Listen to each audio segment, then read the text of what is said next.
श्री कृष्णाय वासुदेवाय हरे परमात्मने प्रणतः क्लेशनाशाय गोविंदाय नमो नमः। आज 16 अगस्त गीता का 16वां अध्याय की चर्चा, दैवी गुणों की चर्चा अध्याय 16 में हुई है।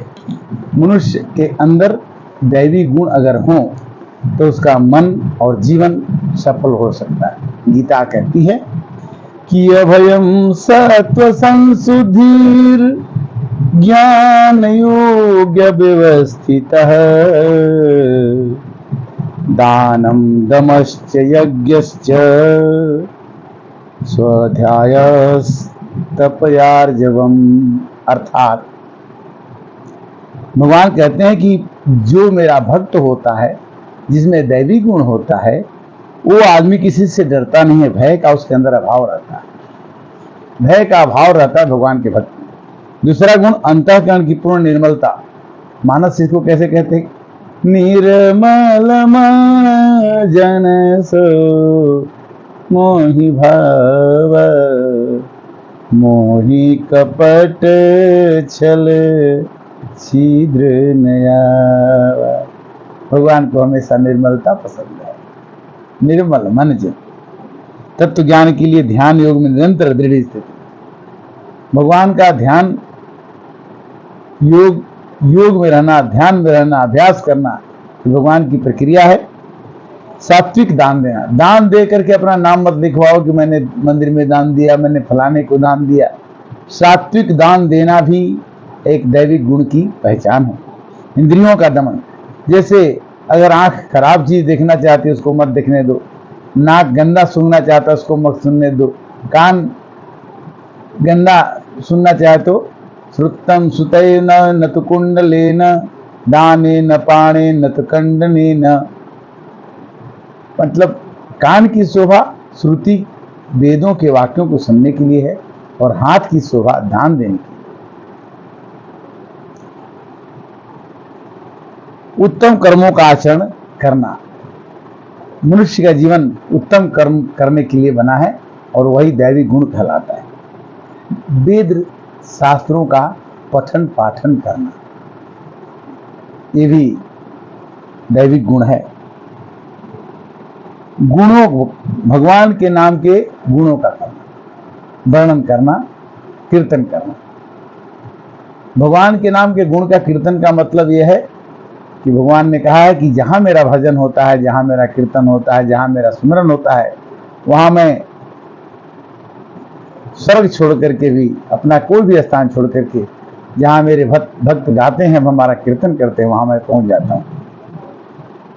और अपने धर्म को पालन करने में कष्ट रहना। जैसे ब्राह्मण का धर्म क्या है, राजपूत का धर्म क्या है, वैश्य का धर्म क्या है, शूद्र का धर्म क्या है, अपने अपने धर्म को करने में, कर्तव्य करने में अगर कष्ट भी सहना पड़े तो ये दैविक गुण कहलाता है। इंद्रियों के सहित अंतःकरण की सरलता। हमारी 5 इंद्रियां, आंख, कान, नाक, मुंह, गुदा, उपस्थ, और इसके 5 कार्य हैं। कर्मेंद्रियां। कान का काम सुनना, आंख का काम देखना, नाक का काम सूंघना, मुंह का काम बोलना, उपस्थ, गुदा, इस तरह से। तो 10 इंद्रिय कर्मेंद्रिय हैं। इन सब पर नियंत्रण मन, बुद्धि, अहंकार। मन कहता है कि ये काम कर लो, बुद्धि कहती है कि मत करो, अहंकार कहता है कि हम दोनों की नहीं सुनेंगे, हम तो इसको करके ही रहेंगे। और इसी से जीवन सफल असफल और अपने कर्मों में फंसता जाता है। कहते हैं कि अहिंसा सत्यम अक्रोधस त्याग शांति अपैशुनम दया भूति सुलोलुप्तम मार्दवम हीर चपलायम। मार्दवम ही चापलम, अर्थात मन से, वाणी से और शरीर से किसी भी प्रकार से किसी को कष्ट नहीं देना चाहिए।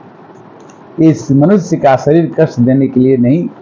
तुलसीदास जी लिखते हैं मानस में कि परहित सरिस धर्म नहीं भाई पर पीड़ा सम नहीं अधमाई, परहित बस जिन के मन माही, ते नरवर कुछ दुर्लभ नाही।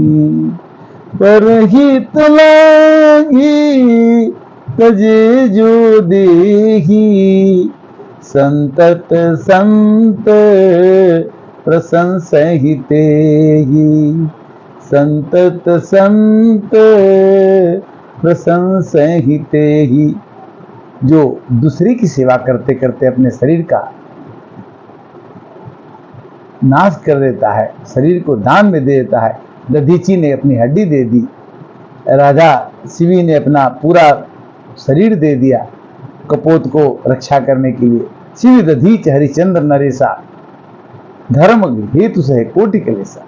अपने धर्म को सहने के इन्होंने करोड़ों कोटि कलेश सहे।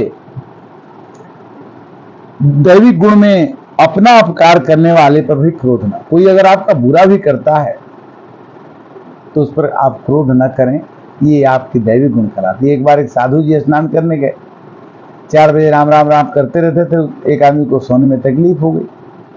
उसने कहा कि जब लौट के आएंगे तो इन पर गंदा पानी हम फेंक देंगे। वो जो है गंदा पानी फेंक दिया। अब पंडित जी दोबारा जाके नहा के आए। फिर उसने कहा कि तो बूढ़ा मानेगा नहीं। फिर दोबारा भी वो संत के ऊपर गंदा पानी डाल दिया। ऐसे करते करते उसने कई बार पानी गंदे डाले और कई बार नहा के लौट के संत आए। फिर वो नीचे दुष्ट प्रवृत्ति का, जो राक्षसी प्रवृत्ति का आदमी था, आके बोला कि मैं तो आपके ऊपर कितने बार गंदा पानी डाला और आप बार बार नहा के आ जाते हो। आपको ठंडी की रात में, इतनी ठंडी में आपको ठंडी नहीं लगती?